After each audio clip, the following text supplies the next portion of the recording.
Good morning. Okay, where are we at? We're right here. Section 12. This week is section 12, 13, and Joseph Smith history, 66 through 75.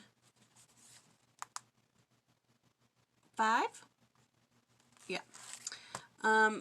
But today, I just read the reading for today was 12 and 13 because it's like 9 verses altogether or something like that. Anyways, section 12. May 1829 in Harmony, Pennsylvania for Joseph Knight Sr. And it is a call to labor, heed my word. So, again, here's somebody coming to Joseph Smith and going, what's my role in all this? And the Lord is saying, if you want to serve, serve. So Joseph Knight is a friend of Joseph. Joseph worked for him in New York. When Joseph went to when he went to go work as a hand and he met Emma, he also met Joseph and they became very good friends. It says that he borrowed Joseph's wagon to go marry Emma and also to go get the plates. So Joseph Knight and his family are very close with Joseph Smith and his family, and they say that they're the second family of the Restoration. So the Smith family is the first family, and the Knight family is the second family because they were the first family to be converted. Let's see. Like, it said that Joseph Knight didn't have, like, grand positions or anything like this. He wasn't one of the witnesses, anything like that, but he was one of the first families. And it says that he helped the prophet. I watched the podcast yesterday, but the kids were loud, so I didn't get to hear all of it. But what they did say was that he brought Joseph potatoes and fish and paper, anything. They said he did what Joseph, let's see,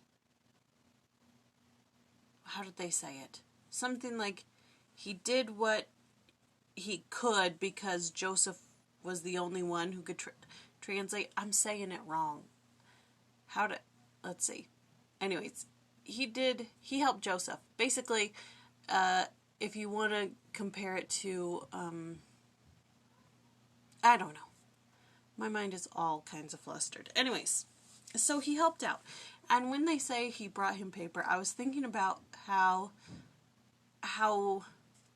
scarce paper might be or how expensive it might be in the 1800s. And I'm like, that probably helped so much. Because, first off, they lost 116 pages. So, whether it was written on or not, the loss of 116 pieces of paper was probably a hard thing to do. So in bringing paper, I'm sure it was very, very helpful to the cause. They said something on the podcast.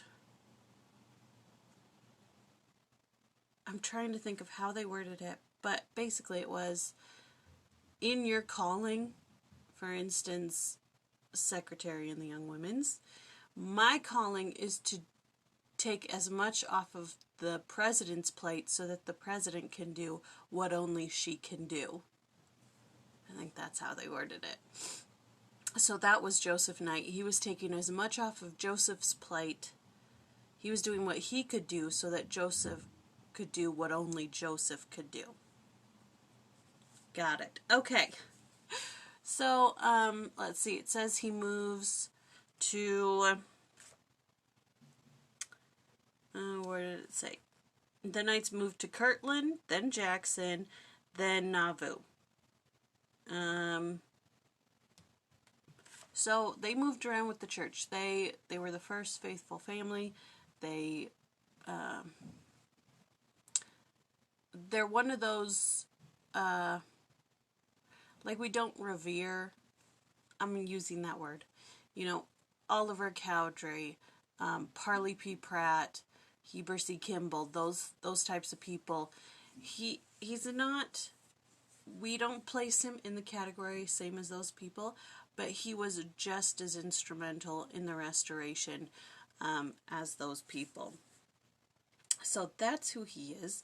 And section 12, if you notice, it's very much like the sections devoted to Joseph Smith Sr., to Hyrum Smith, to Oliver Cowdery, saying, if you desire to work, then you're called. And they sound very similar. And sometimes the same verses are in them. But the important thing to note is that all these people are coming to Joseph Smith, and they're like, hey, what's my role? What's my job in all of this? And I'm sure people are like, they want to help Joseph on his way. They want to help him with this task. And they're all coming and they're like, hey, what's my role? What does God want me to do? And, in the podcast they say the Presbyterian mindset is that you wait until you feel like God called you to do something. And that's kind of the same Baptist mentality. Like Gavin was saying on Saturday, he was having some trouble with some of his Baptist friends or whatever, trying to mediate or whatever. And he's like, I hope God doesn't call me to be a preacher. And I'm sitting there going, if you don't want to be a preacher, don't be a preacher. But that's the mentality. It's like, if God calls you to do, he has a plan for your life, and you're going to do it, and you have no say in any of it, that sort of thing. So they're all coming to Joseph Smith, and they're saying, hey, what's his plan for me? What's my job in all of this? And everybody's job is to serve. If you wanna serve, then serve. Thrust in your sickle and reap. Missionary work, but all of it is like serve and help and do your best and keep my commandments. That's your job. Keep my commandments. But also wait. Everybody just wait a little bit, okay? The Book of Mormon's not done. It's not published. You don't have it in your hand. You can't preach what's not in your hand. That sort of thing. Anyways. So that's the history. He wanted to know what his role was and everything. And let me see. That's 12. Section 13 is just one verse. So I'll talk about 13 on Thursday. Is that right? Monday, Tuesday, Wednesday, Thursday. Yes, I'll talk about it on Thursday. All right. So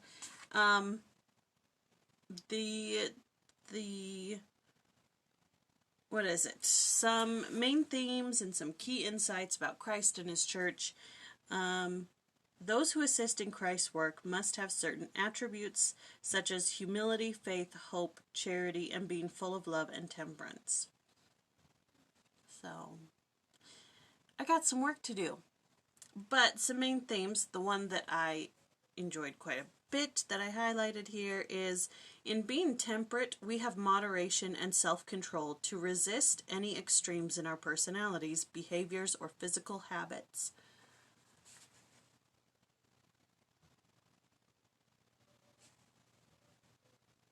I mean,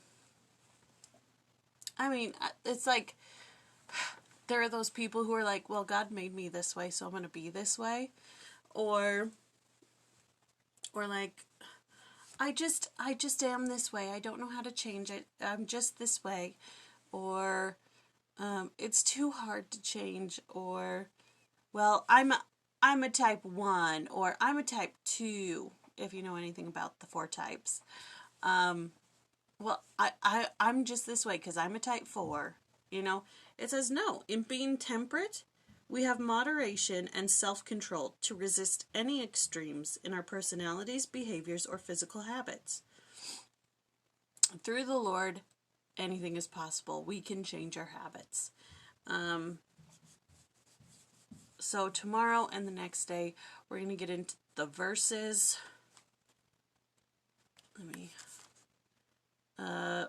Tomorrow's verses 1 through 4, and then Wednesday is 5 through 9. So I think that's all I have for today. Yeah. I did want to share one thing.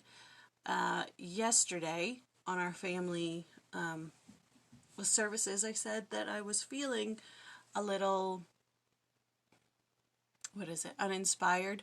I avoid everything so that I don't have to get upset or something of that nature. I was feeling, what is the proper word? Like, everybody was like, oh, well, I was thinking about this week, and I read this talk this week, and you know, I was thinking about this gospel concept this week, and I was like, I haven't been thinking about any gospel topic this week. I haven't had any experiences this week.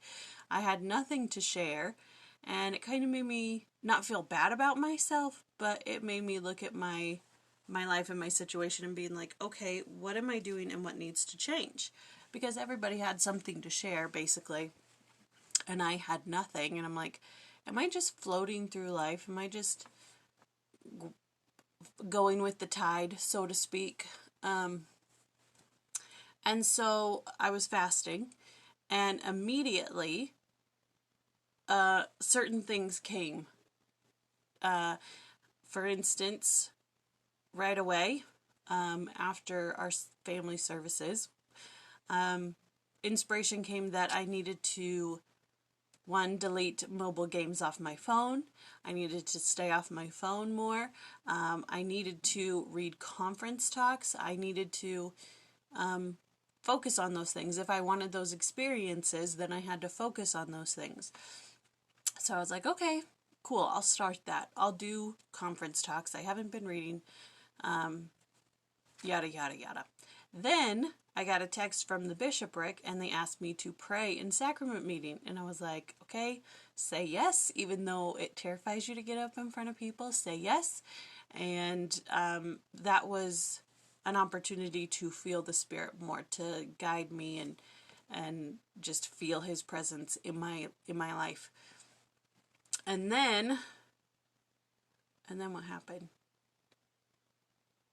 And then I listened to the podcast, and certain things stuck out to me as to how I can progress on this, focusing my life on the Spirit. And then during my evening prayers, I got the inspiration to read my patriarchal blessing, and the opening line just like hit me like a ton of bricks. And also several times in there it talked about being vigilant in studying the scriptures and how I can use that to influence the lives of people around me for the better. And then I wanted to write in my journal, which I haven't wanted to do since I moved here. And so just one right after the other, certain things came to me throughout the day, which I appreciated very, very, very much. And so in the verse where he says, knock and it shall be opened unto you, he's just waiting for us to ask, and the floodgates will open. So when he says knock and it shall be given, just ask. Knock and he will give you. He will give you more than you thought you possibly needed or wanted. Oh yeah, and then I had a young women's meeting where it went so well and just like so good. Usually I come away from my young women's meetings angry and annoyed, But this time I was like, yeah, I'm going to start doing my calling. I'm going to help. I'm going to do this. So anyways, I can change my personality. If I ask, he will open. And yeah, I'm looking forward to this week. So that was section 12, basically, even though I read 12 and 13. But it's basically 12. Because, anyways, you know. Alright, I'm going to go start my day. I love you all.